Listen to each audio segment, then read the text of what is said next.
ഗണിത ക്ലാസ്സിലേക്ക് എല്ലാവരെയും സ്നേഹപൂർവ്വം സ്വാഗതം ചെയ്യുന്നു. ടാൻജൻസ് തൊടുവരകളിലെ അടുത്ത പാർട്ട് നമുക്ക് നോക്കാം.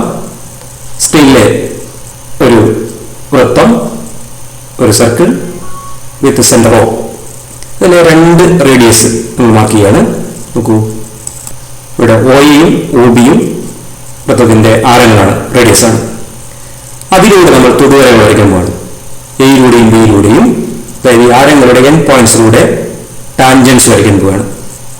അപ്പോൾ AP, PB എന്നീ ടാൻജൻസ് ഈ ആരങ്ങളുടെ എൻഡിലൂടെയാണ്.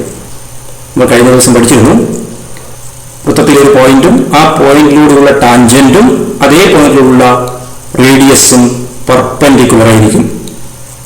അപ്പോൾ എയിലൂടെയുള്ള റേഡിയസും എയിലൂടെയുള്ള ടാൻജന്റും പരസ്പരം ലംബമായിരിക്കും. അതേപോലെ തന്നെയാണ് ബിയിലൂടെയുള്ള റേഡിയസും ബിയിലൂടെയുള്ള ടാൻജന്റും പരസ്പരം ലംബമായിരിക്കും.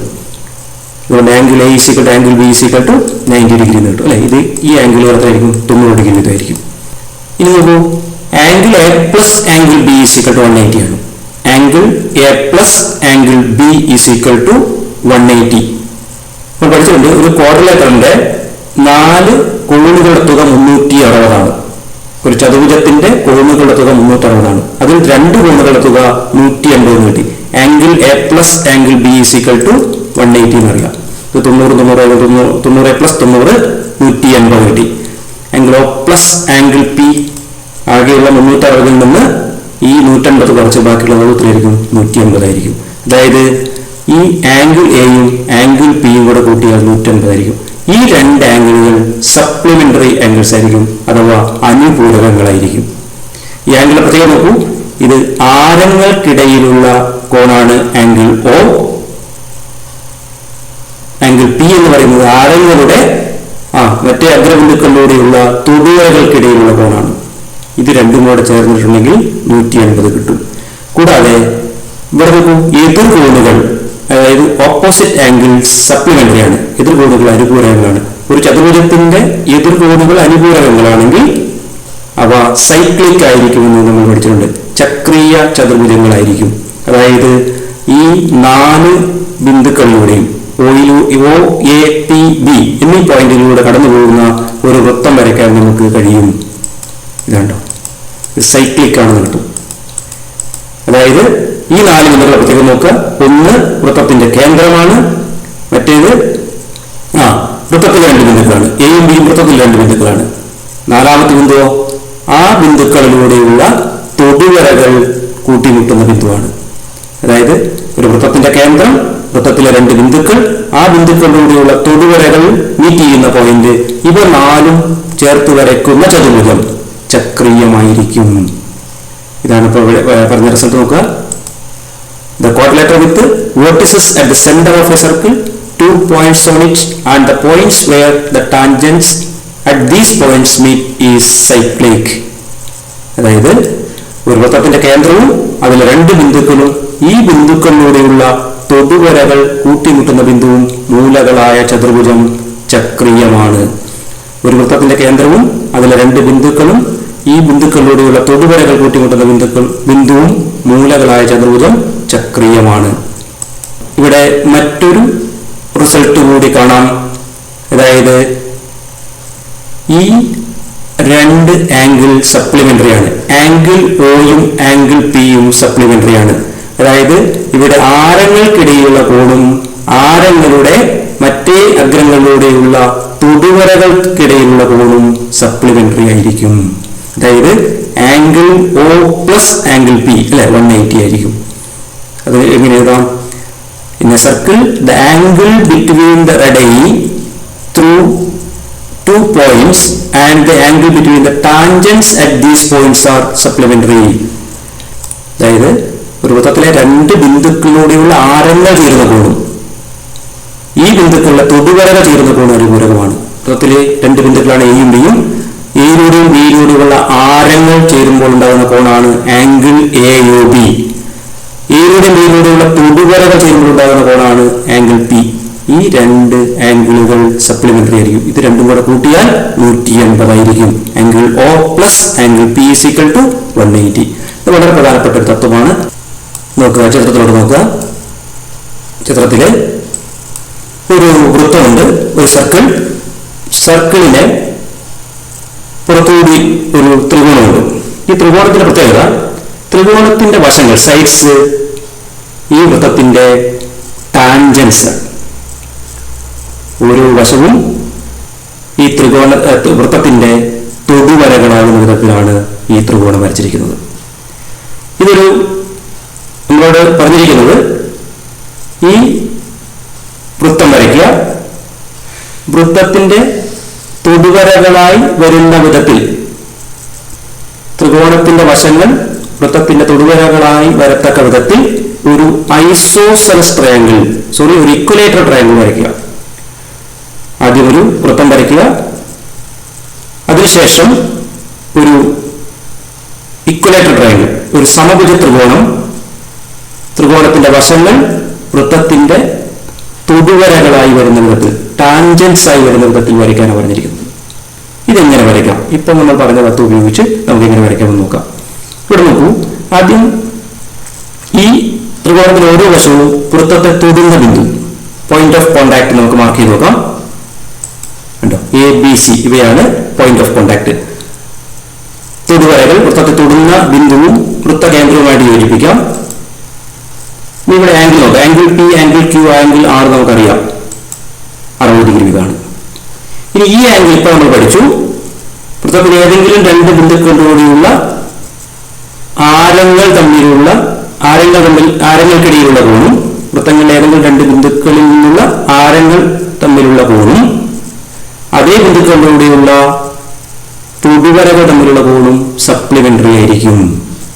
അപ്പൊ ഇവിടെ ബിയിൽ നിന്നുള്ള റേഡിയസുകൾ ചേരുമ്പോൾ ഉണ്ടാകുന്ന കോണാണ് ഇത്. ബിയിൽ നിന്നുള്ള ടാൻജൻസ് ചേരുമ്പോൾ ഉണ്ടാകുന്ന കോണാണ് ആംഗിൾ P. ഇത് രണ്ട് സപ്ലിമെന്ററി ആയിരിക്കും. ഇത് 60 ആയതുകൊണ്ട് ഇത് 180 മൈനസ് 60 ആയിരിക്കും. അതേപോലെ ആയിരിക്കും, ഇത് എത്രയായിരിക്കും? 120, 120 ആയിരിക്കും. ഈ ഓരോ കോണും കിട്ടിക്കഴിഞ്ഞു. ഇനി നമുക്കിത് വരയ്ക്കാൻ എളുപ്പമാണ്. ആദ്യം നമുക്ക് തന്നിരിക്കുന്ന അളവിലുള്ള ഒരു വൃത്തം വരയ്ക്കുക. വൃത്തത്തിൽ ഏതെങ്കിലും ഒരു റേഡിയസ് വരച്ച് ആ റേഡിയസ് ആയിട്ട് 120 ഡിഗ്രി ഉണ്ടാക്കുന്ന വിധത്തിൽ ഇങ്ങനെ കോണുകൾ ഉണ്ടാക്കുക. അത് വൃത്തത്തെ മീറ്റ് ചെയ്യുന്ന പോയിന്റിലൂടെ പെർപെൻഡിക്കുലർ വരച്ച് നീട്ടി വരച്ചിട്ടുണ്ടെങ്കിൽ ഇതുപോലെ ഒരു ത്രികോണം നമുക്ക് വരയ്ക്കാൻ കഴിയും. ഇങ്ങനെ വരയ്ക്കാൻ നോക്കാം. അത് നമ്മളൊരു വൃത്തം വരയ്ക്കുന്നു, വൃത്തത്തിലൊരു റേഡിയസ് ഏർപ്പെടുത്തുന്നു.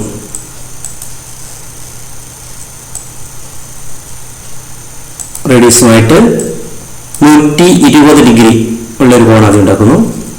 120 ഡിഗ്രിയാണ് വേണ്ടത്.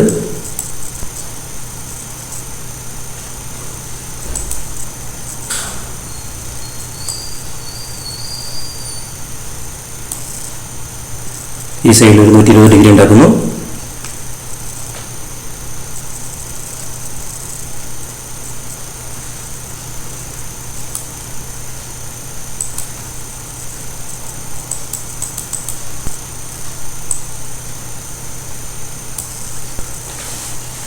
ഇനി ഈ ബിന്ദുക്കളിലൂടെ നമുക്ക് ലംബം വരച്ചാൽ മതി.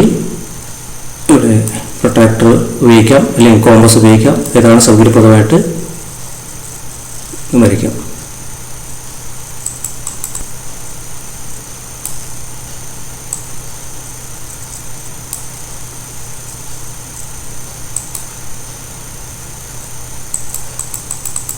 ഓരോ ലംബം നമുക്ക് നീട്ടി വരയ്ക്കാം.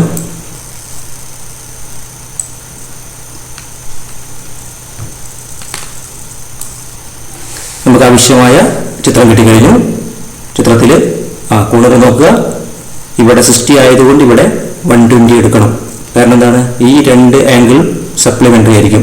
ആരങ്ങൾക്കിടയിലുള്ള ആംഗിളും തൊടുവരകൾക്കിടയിലുള്ള ആംഗിളും കൂടെ കൂട്ടിയാൽ 180 കിട്ടുന്ന വിധത്തിലാണ് ഇവിടെ കോൺ എടുക്കേണ്ടത്. ഇവിടെയുള്ള ആംഗിൾ എത്രയാണെന്ന് നോക്കുക.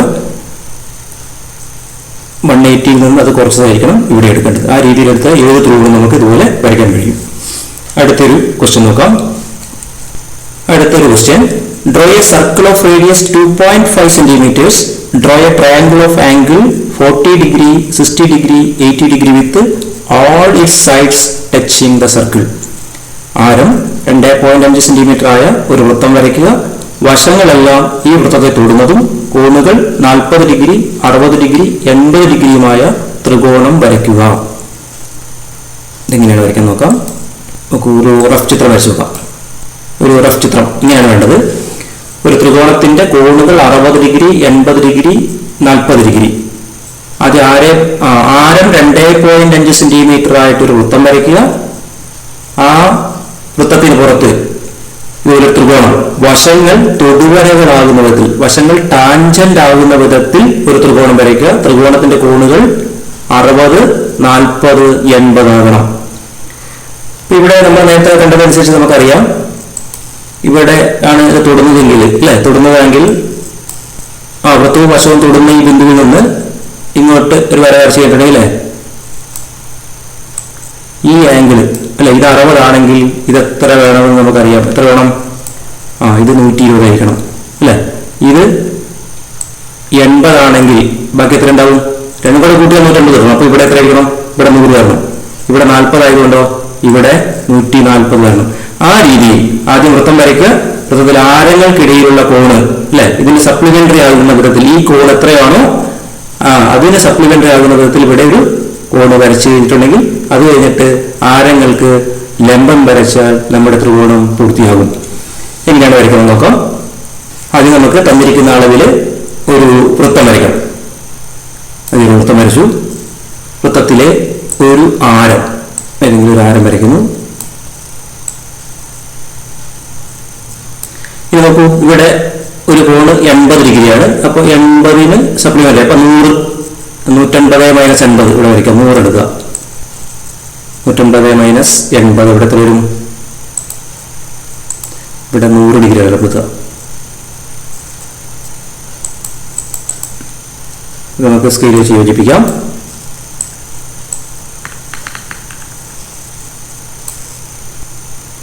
ഇനി അടുത്ത കോൺ നോക്കുക. ഇവിടെ 60 ആണ്.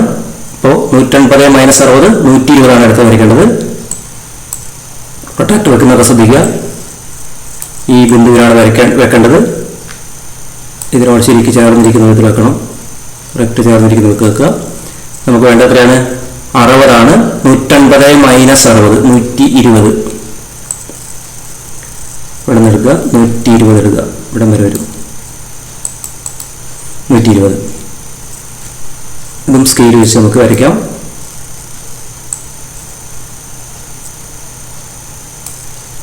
നമ്മുടെ 3 കോണുകൾ കിട്ടി. നമുക്കറിയാം. ആദ്യം നമ്മൾ എത്ര വരച്ചത്? ഇത് 100 ആണല്ലേ. ഇത് 100 ഡിഗ്രി വരച്ചു. ഇവിടെ 120 ആണ് വരച്ചത്. ഇനി നമുക്ക് ഈ ബിന്ദുക്കളിലൂടെ ലംബം വരച്ചാൽ മതി. ലംബം വരയ്ക്കാൻ ഇതിലൂടെ നമുക്ക് ലംബം വരയ്ക്കാം. 90 ഡിഗ്രി. ഇവിടെയാണ് വരുന്നത് 90 ഡിഗ്രി. ഇവിടെ വരയ്ക്കുക.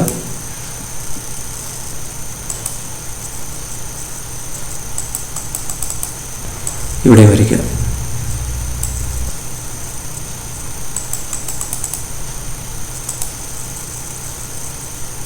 നമുക്ക് സ്കെയിൽ വെച്ച് ഈ വരകൾ യോജിപ്പിച്ചാൽ മതി.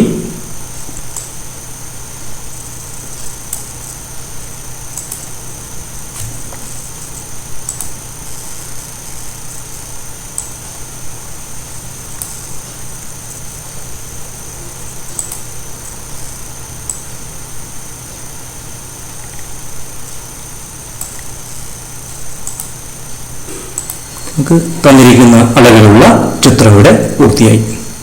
ഇതും വരച്ച് പരിശീലിക്കുക. ഇവിടെ ശ്രദ്ധിക്കേണ്ടത്, ഇവിടുത്തെ ആംഗിൾ നോക്കുക. ഇവിടെ 80 കിട്ടണമെങ്കിൽ ഇവിടെ 100 ആണ് എടുക്കേണ്ടത്.